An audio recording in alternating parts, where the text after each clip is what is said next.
Most Chaturbate profiles break on phones. Layouts collapse, text overlaps, menus disappear. And since most fans visit on mobile, that's tips walking away. Here's how to fix it. The root cause is the editor itself. Chaturbate has no native responsive design support, so multi-column layouts built for desktop collapse unpredictably on small screens. Without tools, keep it simple.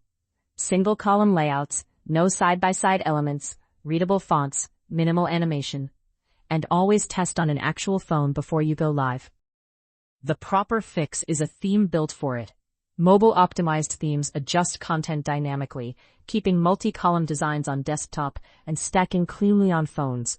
No code involved. The payoff is fewer bounces, more follows, and a tip menu fans can actually tap. Your mobile fans are the majority. Give them a page that works. Read the full article at streamersweep.com.